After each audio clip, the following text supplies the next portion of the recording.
everyone. Welcome to this episode where we're going to break down how healthcare workers can immigrate to Canada in 2025. There's such a variety of programs this year. So I'm going to start with the BC PNP, particularly the healthcare stream. I'm joined by Yve of BN Borderless. Hi, Yve. Hi. Yve, you're over in Ontario, so you're going to take over the OINP, which I'm excited to learn about because I actually don't know too much, being over on the other west side of Canada. And then we're both going to touch on express entry, the healthcare and social services targeted draws. So these are kind of all different ways. If you're in healthcare, you're outside Canada, or even if you're in Canada, but you're not sure how to convert from worker to PR, these are all the current options, or some of the current options for 2025, I would say. Yeah, perfect. Yeah, I really think this is a good topic to discuss because we can see it in the federal, provincial, and even rural communities, right? In those levels, all of them have, in one way or another, shown that they are prioritizing healthcare occupations. And I think it was one of our colleagues, Ku Aiko. She got this data about the what is this? The top 20 occupations in express entry because I don't think we can get any data from provincial ones and even rural communities, right? So seeing the data from express entry, there's like out of the 20 occupations, only two are in healthcare. So there seems to be like a disconnect. They are prioritizing this, but it seems that people maybe don't know that there are these priorities in Canada. So I think this topic is really good to discuss. Yeah, and I mean, I can speak to BC. BC PNP has had a stream dedicated to health authority and healthcare workers like for a few years now. It's definitely not a brand new thing. What changed in 2025, though, because of all the quota pressure, I'll call it, where they had their quota cut in half, like most, if not all of the provinces in Canada, they have several streams, but they are not doing any of them in 2025 except the health authority. So it just kind of goes to show like, yeah, they've been prioritizing it for a little bit and they're still not, haven't kind of hit the numbers there when it comes to the labor market. Like we're still struggling when it comes Yeah. to labor shortages in the healthcare industry across the country. But yes, I'll speak to the BCPNP. I love the PCP&P. I can't even like put into words why. I don't know why, but I've been practicing for a really long time and I don't know, I just really like it. The PCP&P typically has like a points and invitation system, really similar to Express Entry. They introduced it like a few years after Express Entry became a thing, so I really think they just kind of modeled it after that. What you receive points for is different, but same situation where if you don't get invited, you can't actually apply. But with the BC Health Authority stream, they removed all of that. So you don't make a profile, you don't wait for an invitation, you can immediately jump to just applying to the BCPNP. So again, that kind of goes to show that we are really prioritizing it in 2025. And well, this is how it was the last couple years as well for health. So what do you need? So you need to have a full time, which is at least 30 hours per week per BCPNP regulations. Indeterminate job offer, so no fixed end date. In healthcare. And so the roles that are possible, there's a lot of them. So there's social worker, therapist and counseling and related, social and community service workers. Those ones all start with a 4. And then any other NOC code that starts with a 3 and is a health occupation. And there's way too many to list. So it's basically if your occupation starts with a 3 NOC code wise, or those 3 professions that I listed. And so that includes like nurses and doctors, like anything in healthcare you can really think of, it's including them, nurse aides as well. So if you have that job offer, it's at least 30 hours per week, it's ongoing.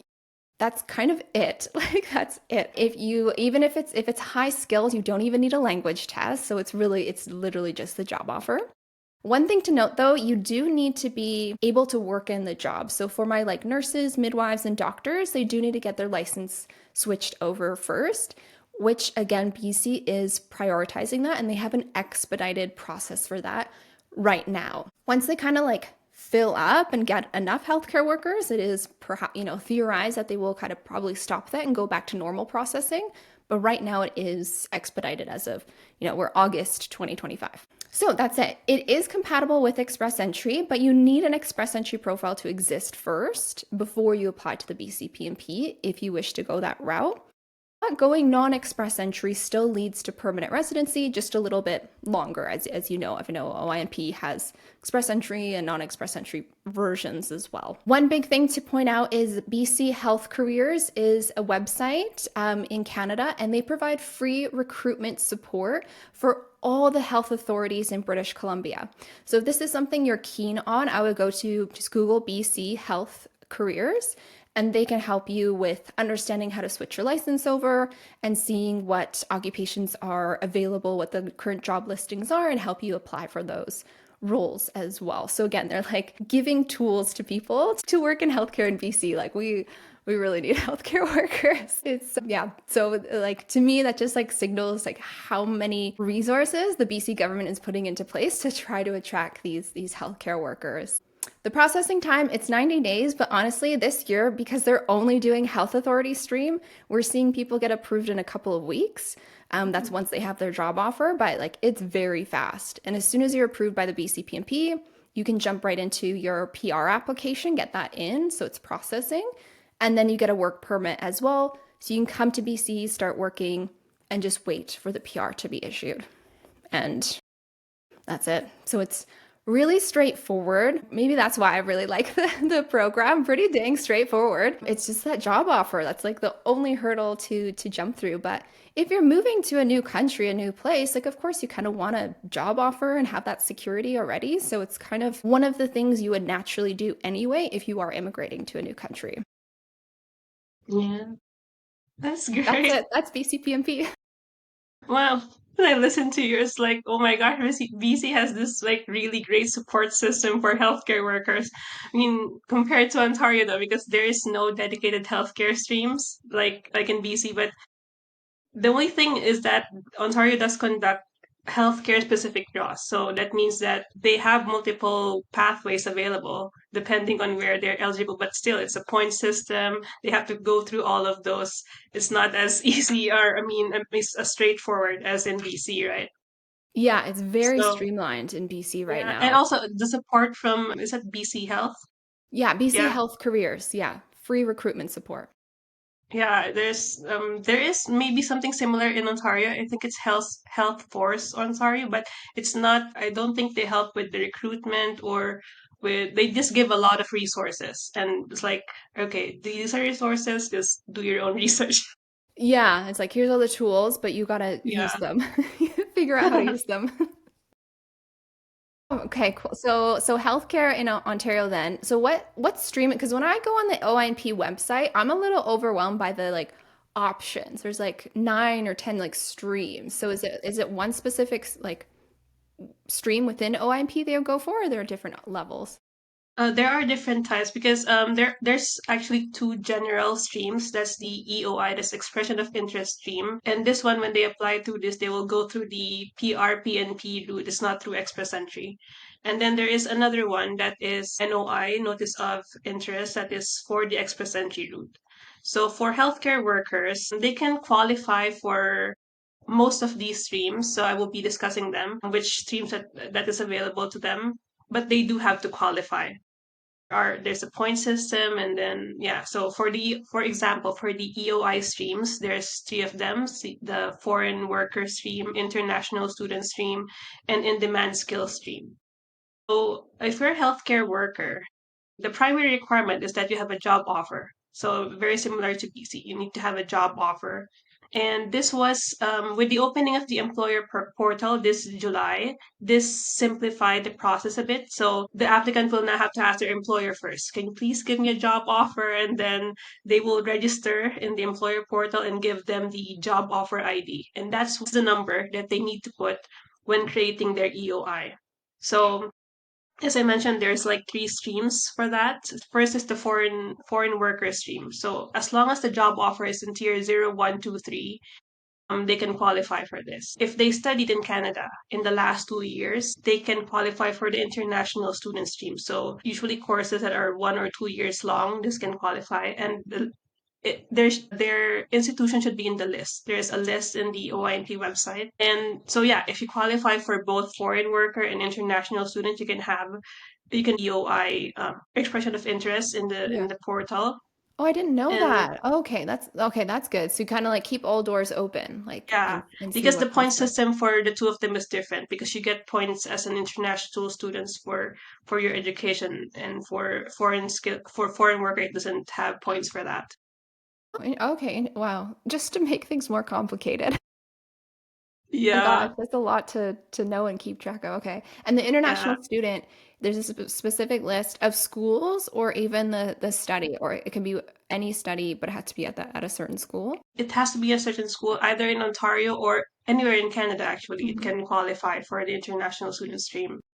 Wow. Do people ever like strategically then pick a school based on what's on that list? Or is it kind of more they did the school and then they realized that they qualify for it or everything in Actually, between? most DLIs would qualify for it are in that list, you know. So Okay. mostly, if of course, if you apply to study in Canada, you would have to be in a DLI Hmm. to get the postgraduate work permit. So it's basically the problem lies is the kind of diploma that they get. For example, if they study in Ontario, not all college diplomas are the same. So if your diploma says college certificate or college diploma, it will not qualify for the international student stream. It should be college graduate certificate or college graduate diploma.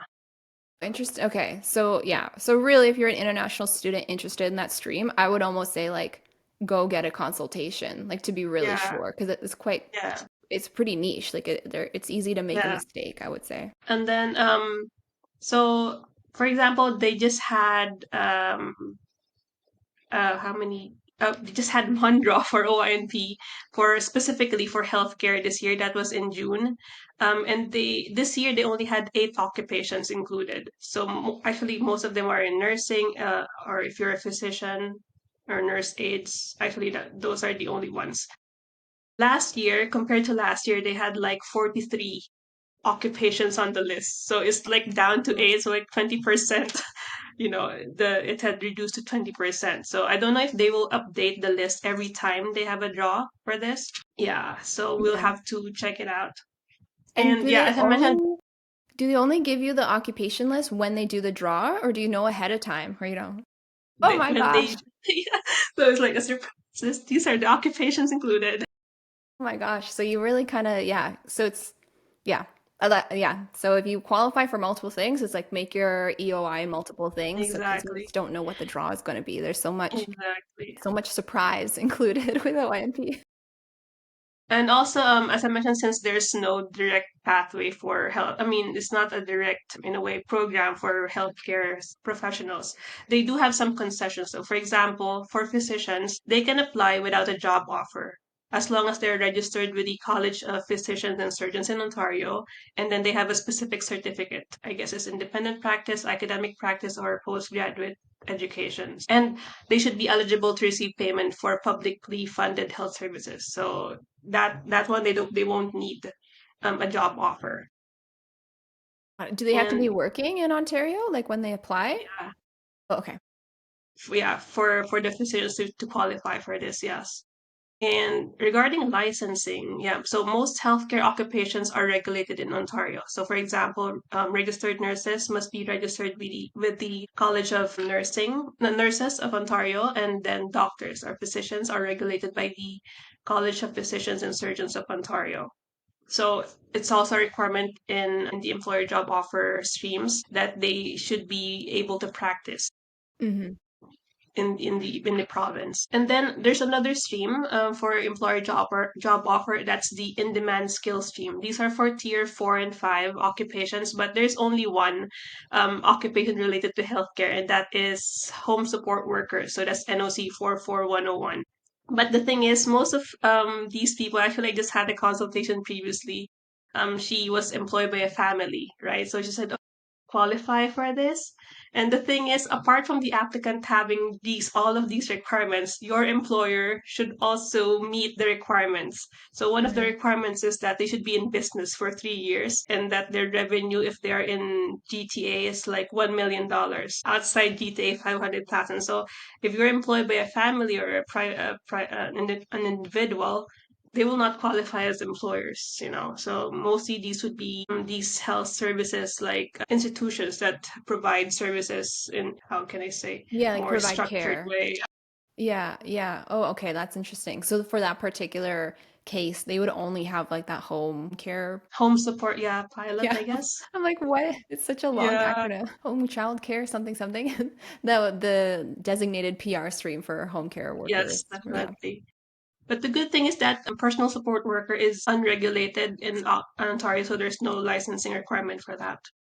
Oh, okay. So if someone was working at like an institution, maybe like a senior center or something like that, a care center, they could technically qualify under that one. And that is that Yeah, an EOI one, yeah, EOI those job are the offer? EOI streams. Okay. And then, yeah, for the express entry streams, there are three sub-streams to that. That's the human capital priorities, skilled trades, and French. So, as a healthcare worker, generally they would qualify under the human capital priority stream because they do have a list again of occupations specific for healthcare, and they have dedicated healthcare jobs for the express entry stream. But this year, they haven't had any draws yet. They had, for example, in 2024, it was four draws, and the score range was, the lowest was 352 and the highest was 444. So that was the score range last year. So this year, we don't know yet. I don't know if they will have a draw for human capital priorities specifically for healthcare, or if they will. I don't know also the score range, right? Yeah. Yeah. And with that one, you just make, is it correct as you just make you have to have an express entry profile, and where it asks you like what province would you like to live in, you select Ontario, and that's Yes. automatically kind of makes you eligible to potentially get invited by Yeah. Ontario through that stream. But then Ontario Yes. has full control. Yes, and they have to put the primary occupation as the one that is going to be listed in the draws. You know, again, we don't know what occupations they are, but yeah, That's extra tricky. Yeah. yeah. Oh gosh. Okay. Interesting. Interesting. And that's the question, like, what is the primary NOC? That's the one that usually lists like what you're using for eligibility. Exactly. That's the one they Yeah. use to match it. Okay. And the Yeah. thing is, the problem with OINP is that the processing for nomination is very long. You mentioned yours for health BC is like 2-3 months. Max. Yeah. For OINPs, like some people have been waiting for a year or more, really. It's taking so long for them to process all of these applications, both for express entry and even for EOI.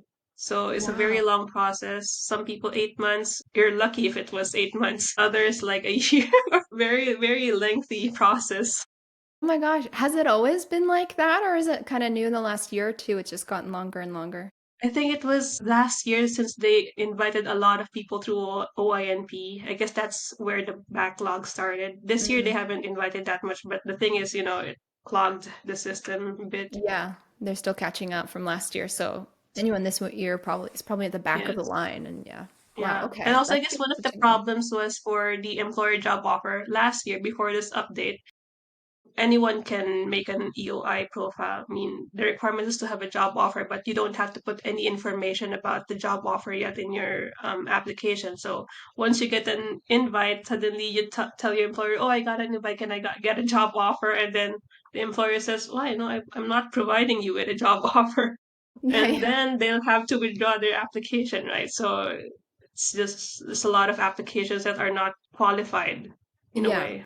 Yeah, not yeah, qualifying and genuine. So that's Hmm. probably a reason, a motivation why they introduced that. Like employer has to first submit the job offer like themselves.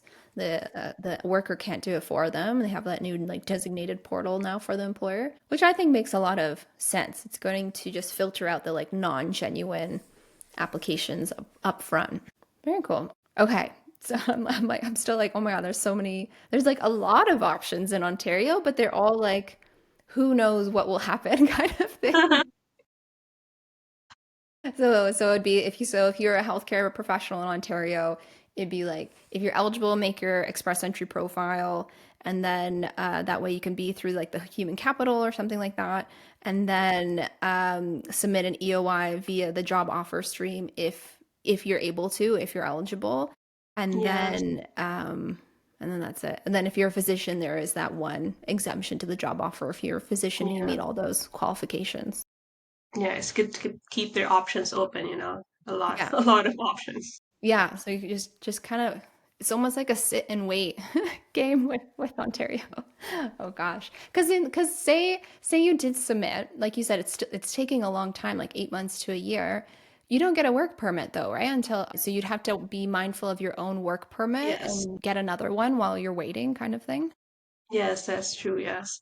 So there, Okay. the people, for example, who have like 3 years work permit, like postgraduate work permit, yeah, they have like all the time to wait for this nomination. But if you're really you have like a short period already, and you have to find a faster way. I mean, I don't think OINP would be a good pathway for that. Yeah, okay. That's really good to know. And do you feel they focus on people in Ontario already, or is it like possible to go through it for outside Ontario people? People from outside Ontario can apply for the job offer as long as they do get a job offer, right? But for example, yeah, actually, it's possible, and they don't really discriminate with that. It just add points if you have been working in Ontario for this next amount of time. Right, okay. So while it's like allowed, it's like, well, you do have a bit of a leg up if you're already there Hmm. and already working and all Yeah, that stuff. Okay, that makes sense. Okay, perfect. Yeah, I'm just trying to think of people outside Canada wanting to come in. It might be the best to get a work permit first, then, and then yeah, pursue definitely. It will take OINP. time. Yeah. Oh, yeah. And it takes time too. It might be faster, I don't think any especially if employer you're. would be waiting for an employee for like 1 year, 2 years, right? Yeah, that too. That's crazy to me that the job offer streams take so long because at that point, the employer might find someone to replace them and be like, oh, Yeah, never mind, don't need this anymore. So on a practical level, it kind of just makes sense for people who are already there and working and can already be exactly. like satisfying the employer with their presence Yeah. there and all that. But okay, cool. Very, very cool. So that's 2025 and then we'll have to wait and see what 2026 looks like. I know for the BC PNP, they did say they're going to be like kind of always advocating for more spots to like grow the program in 2025 because they're limited by the spots they have. But since they made that announcement in earlier this year, like there's been nothing new and we're already in August. I don't really see it changing for 2025 personally. So I think for everyone else or for more quota for anything like that, we got to wait till to see what 2026 brings us. Yeah. I guess the same for Ontario as well, since they have basically slashed the quota in half. So Mhm. I think with the draw this June, almost all of the quota has been taken up already. So I don't know if they will still get to have draws later this year. Have to see. Yeah, yeah, they might be done. They might be done for the year, but we'll see. But maybe for those like for few niche people like the physician, like you said, like that's Yeah, quite yeah, high demand. So I could see that being a potential for sure. All right, and then the last option, or we're going to talk about today, is express entry for healthcare yeah. workers. So do you want to take the lead on that? So how can a healthcare worker apply through express entry? So basically, you just need to meet the requirements. So for that, they need at least 6 months of work experience in the an occupation that is listed in the NOCs that are listed in categories for healthcare. So I think there are 35 occupations. Yeah, there's quite Yeah, a I few think for around that. healthcare. Yeah. Yeah. And it should be within the last 3 years. So that one is important. And yeah, they just also have to put it, I don't think they need to put it as their primary occupation in the express entry. As long as they have that experience in their profile, the system will automatically pick their profile for to be part of the healthcare category. Yes, yeah, in the work history section. So it's declared in the work Hmm. history section. The NOC code matches 6 months in the past 3 years, full-time or part-time equivalent, which is nice. Although most people who work in healthcare, in my opinion, Yeah. and what I've seen, are like you're working full-time. Like it's a Yes. pretty full-on career. Um, And I'm like trying to think, I'm like, maybe if you had like kids or something, and so you picked up like a few nurse shifts. My husband's mom was a nurse, and so she kind of did that because the nursing shifts are 12 hours. So she could work, 2, 3 days and then take like a big chunk of time off to be with the kids. And so it was a kind of a nice balance for the family.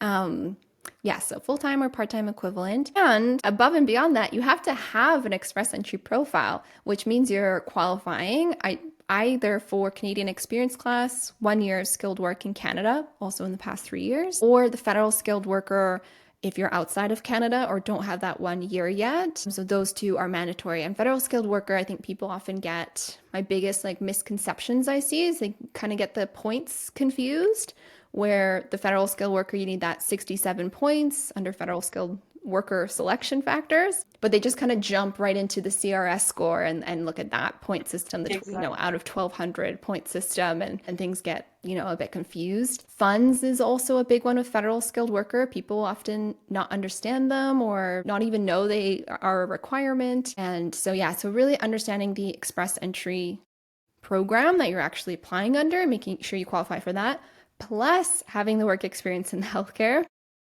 plus it's invitation only, as Yeah. you know. So going via express entry, you need to get an invitation via the healthcare and social services category draw. Now, we looked up the stats before we started this call today, Eve, and in 2023 we saw they had 3 draws. In 2024 they had 3 draws. And in Hmm. 2025, we've already seen 3 draws, which isn't an indication whether we'll have any more or not because the government doesn't really, it's not that transparent. So we could have another one, but yeah, I don't know. I always look at trends in the data and I'm always like, oh, they did Hmm. 3 last year and the year before. We may not have another one in 2025. I hope we do because I know there's so many more healthcare workers anticipating it, but yeah, we've already had 3. So it might be like early 2026 or something like that. So making sure your status is healthy, you've got good status, you have it for a decent amount of time because it's not like every 2 weeks or something that they do a draw. It's a couple times a Yes. year. Yeah. But yeah, I think that's all the kind of big points with express entry. I think when people hear about the category draws, people get quite excited, but it's just knowing that it's really still not a guarantee. It's just one of the other options for someone to Yeah. pursue. I guess one of the misconceptions also is about the 6 months work experience. They thought that maybe 6 months is enough. But then you're right, as you mentioned previously, they do need to qualify for FSW or CEC, right? So that's 1 year, at least 1 year of work experience. So a lot of people, for example, they haven't worked in healthcare before and they just have this 6 months. So even if you're, for example, 1 year is in a different occupation and then you have a 6 months work experience in healthcare, so that one could qualify you for that. It doesn't mean that was your work experience for the whole duration of your life. Yes, yes, that's such a good point that other experience can qualify you to make an express entry profile, and then it's just 6 months to qualify you for that draw. And then if you flip it, look at it another way too, like you said, that is a really common misconception. People think like, oh, I just need 6 months and that's it. And so I could see maybe like a new grad, like someone just finished their, bachelor's of nursing and is about to start work as a nurse, thinking, oh, once I hit 6 months as a nurse, that's it. But if you don't have any qualifying work experience before to qualify for a profile and express entry, you'd actually want to do a full year of nurse experience first before you qualify, and that'll qualify you for the profile and the draw. Yeah, and since it's invitation only, we have to check the trends. For example, this year in June and May it was 500 in the 500s, right? The score range, and it just dropped this time, the last one, because they invited 4,000 people, so it became 475. So if you think about it, if you're planning to go through this route, you have to really optimize your profile to have the highest possible score that you can have. Yes, such a good point. Then, because they're so different from last year. Last year they were a lot lower. And Hmm. I do know actually, I met with someone who had an invitation last year in 2024, but Unfortunately, our express entry application, as you know, they're so strict, right? If one thing's off, it's going to get a refusal. So they did get a refusal based on like inability to prove skilled work. The officer just wasn't satisfied with the documents they submitted for proof of employment. Um, and they have not been able to secure another one because that points has jumped so high in 2025. They were kind of like at the cusp in 2024. And so, yeah, we're a lot higher than 2024, which is a mix of like there haven't been as many invitations in healthcare in 2025 on the express entry stage. And maybe a little bit kind of, supply demand that there's people are knowing about it more and yeah, I think there's a big demand for immigration to Canada in 2025. So there's a lot more competition because your competition is everyone else that's also in the pool waiting for an invite. So there's only Yeah. 10 other nurses, like it's good. But if there's 8,000 nurses waiting, like not everyone's going to be invited. Yeah, that's true. Actually, yeah, I mentioned in the data that was received, it was 9,000 nurses and nurse aides. The thing is, in the pool, there's like from 450 upwards, there's like 100,000 pe profiles, right? So there is still a bit of shortage with regards to the number of healthcare workers in the pool. Actually, it adds up every time there's a draw. You suddenly see, oh, there's more people in the pool. You don't know who is making profiles and changing or whatnot. Yeah, yeah, it's always shifting and changing and updating and sometimes pausing. Yeah, yeah, it's forever moving. So, yeah, I think having that guidance and support in 2025 is so important. I've seen it over the past year, people just having to constantly shift and pivot their strategy because it's forever changing. And yeah, because even at the beginning of this year, if I was advising someone on the express entry healthcare, we were using the data we had available, which was basically 6 draws in the past 2 years. But the invitations in reality in 2025 were quite different than all the ones we'd seen before. It's, yeah, you want to have a backup plan and be pursuing that as well. So, whether it's, for most people, it's just going to a provincial program and making a profile or applying or whatever it is and seeing if you have success through that while waiting for maybe an express entry invitation to apply. Yeah, but I guess the main problem with provincial nominations is just that the quota, they have really reduced the quota. So I'm not sure in BC, have they said anything about reaching the quota very soon? They haven't said that. So at the beginning, they said beginning of the year, or in like, I don't know, it was March, April, or something. So sort of beginning of the year. They said they were going to do 1,100 BC Health Authority, but there's been no update about them getting close or yeah, hitting it or anything like that. It's not a huge number, but at the same time, like I said, like we've had this program for years and we still have it, and there's still no invitation system, no point system, no nothing. It's just like immediately, please apply and come here to BC.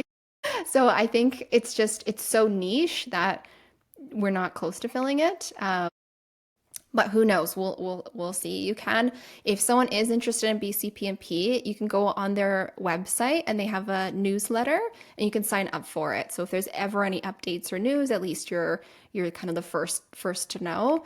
So I'd highly recommend that. And if you are thinking BCPNP Health Authority, sooner the better as well. Because while it seems like it's fine, you never know. Like maybe they'll have a rush of applicants, and all of a sudden it's closed and paused. In all the years it's existed, it has never hit quota. They've never said we're not going to take any more health authority. It's always been accepting applications up until December 31st, until the very last calendar day, and then it refreshes, of course, in the next year. Yeah, for Ontario, I guess it's kind of similar, but I guess this year, previously they had 21,500, but now it was reduced to like 10,000 plus available, right? So the thing is, for Ontario, there's a lot of applicants, really. And I remember usually around October, November, they always reach their quota by that time. This time, I'm not sure if they will still, yeah, hopefully they will still have a draw. But yeah, they're very close to meeting the quota already.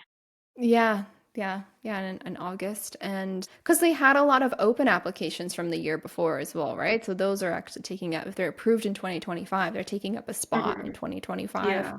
Um, yeah, which BCPNP had for their other streams as well. They said they're going to try to process some applications that were submitted in 2024, but those are the other streams. So the streams that did have like a points and invitations element to them. So that's why it's such a limited amount of Health Authority. But Health Authority is the only new applications they were taking in 2025. Well, they took 100, just under 100 other ones, but that's like nothing. 100 in a year of other types of applications is like, that's really a drop in the bucket. It's like nothing. So really it's just Health Authority. But yeah, it's a great program. Yeah, actually, if anyone in healthcare would want to come to Canada as PR, BC, I guess the BC Health Authority stream would be the best pathway. Just thinking about the processing time and all of the and the support system, really. If anyone in healthcare, it would be the best pathway, actually. Yeah, in my opinion, yeah, my super biased opinion. But honestly, yeah, I'm as far as I know, it's the only like very streamlined one because I looked at a few others. I have some clients who want to move to like Nova Scotia and so other provinces have programs, but they're all very different. They're all, yeah, none of them from what I could see, were as streamlined as the BCPNP Health Authority stream. And the licensing was a big thing as well. So, like in the past, I've had nurses who got their license switched over so they can work in Canada, and it took them a year sometimes. So, that's a year of just waiting to even be able to start the work permit or the PNP or anything. It's expedited in BC right now. And as well as I've heard that if you're trying to go to another province to work as a nurse or anything in healthcare, it's actually faster to apply for the BC licensing and then switch it over to a different province because there's like reciprocity between them as opposed to starting a fresh application with another province because it can be quite long. And as far as I know from the data I've last looked at, BC is the only one currently offering that expedited service as well. So no matter where you want to go, yeah, BC could be the way to at least get your license the fastest, and then you could go work somewhere else if you wish. If you want to live in BC, it'd be BC PNP Health Authority though. You do, I guess, technically need intent to live in British Columbia for that program. But I feel, again, I'm just so biased. I'm like, I feel once you live here, you won't want to leave. But who knows? I don't know. Been That's there, me. maybe I can visit one time. Yeah, yeah. I did. I used to live in Ontario. I lived there for 4 years, so I've tasted both. Mhm. But yeah, I'm in BC. My whole family's in BC, so that I'm also very biased with that. So I love the people and the province and the landscape and everything. But Ontario is beautiful too. Ontario has that like county, like going out to your cottage country. That's what they call it. Yeah. And the Great Lakes too, that look like the ocean because they're so massive. You can't see the end of them. And yeah, Ontario is very pretty. Niagara is very pretty. Yeah. It's wherever you wish to be, you know? Do you have any last tips for anyone? Last tips, yeah, mostly yeah. For example, for when you want to apply for Ontario PNP for OINP, you do have to really check the requirements, to qualify. Not only you but also your employer. And for Express Entry, you do have to have a valid Express Entry profile. So as we know, it's valid for 1 year, so you do have to update it and make sure that you will fit into that niche for to be qualified for the human capital priority stream or any other streams if you want to go for Ontario. Yeah, just know that there is a way. We certainly need healthcare workers in Canada. There's different opportunities available. And then I know this will be posted on YouTube, so I'll put in the caption my contact details, Yve's contact details, so you can always reach out to one of us if you want more information or want to book a consultation. But otherwise, this was so great. I learned so much about Ontario. Thank you so much, Yve. Thank you so much, Barbara. All right, talk to you later. Bye.